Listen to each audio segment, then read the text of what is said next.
গোঘাটের আনুর এলাকায় গতকাল ধানের জমিতে আল বাঁধাকে কেন্দ্র করে সংঘর্ষে এক ব্যক্তির মৃত্যুর ঘটনায় এলাকায় চরম উত্তেজনা ছড়ায়। ঘটনার পর ক্ষুব্ধ গ্রামবাসীদের একাংশ পুলিশের উপর চড়াও হয়, বিক্ষোভ দেখায় এবং কয়েকজন পুলিশকর্মীকেও মারধরের অভিযোগ ওঠে। পরিস্থিতি নিয়ন্ত্রণে আনতে বিশাল পুলিশ বাহিনী এলাকায় মোতায়েন করা হয়। ঘটনার তদন্তে নেমে পুলিশ মোট 14 জনকে গ্রেপ্তার করে। পাশাপাশি মামলার মূল অভিযুক্ত সুশান্ত মণ্ডল ও জয়ন্ত মণ্ডলকেও গ্রেপ্তার করেছে পুলিশ। রবিবার ধৃতদের আরামবাগ মহকুমা আদালতে তোলা হয়। পুলিশ সূত্রে জানা গিয়েছে, ঘটনা প্রসঙ্গে জড়িত আরও কয়েকজনের খোঁজে তল্লাশি চালাচ্ছে পুলিশ এখনও ওই এলাকায় নতুন করে যাতে কোনো অপ্রীতিকর ঘটনা না ঘটে সেই জন্যই পুলিশের নজরদারি ও জোরদার করা হয়েছে। এলাকায় চলছে পুলিশি টহল। দেখতে থাকুন এমডি নিউজ, সবার আগে সব সময়।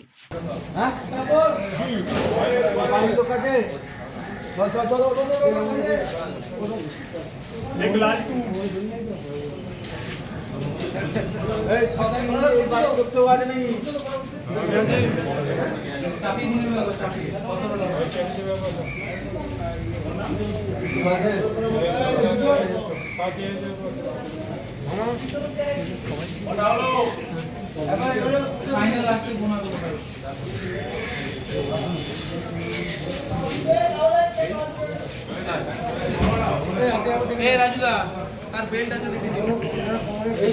এই কারো কোমরে বেল্ট আছে, বেল্ট যার আছে এখানে রেখে দেন, নাহলে কিন্তু ওখানে গেলে আর পাবেন না, ফিরে পাবেন না।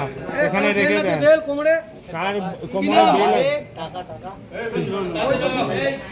টাকা পয়সা থাকলে আপনার বাড়ির লোক এসছে তো, বাড়ির লোকের হাতে হ্যান্ডওভার করে দিতে পারতেন তো। এই আর দুটো, এই আর দুটো, ওই দুটো তুলে নিয়ে এসো, ওই দুটো।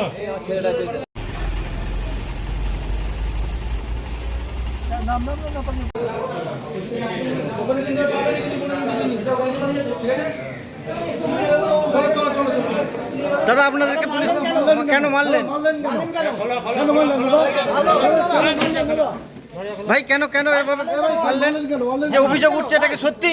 এই নিচে বসো, এই শেষে একবার শেষে নিচে বসো, নিচে বসো, টায়ারের উপরে বসো, বসো টায়ারের উপরে বসো। আপনার নামে যেটা অভিযোগ উঠছে কি বলবেন? হ্যাঁ, মারলেন কেন? আপনার নামে তো অভিযোগ উঠছে কি বলবেন? বন্ধ করো, বন্ধ করো, বন্ধ।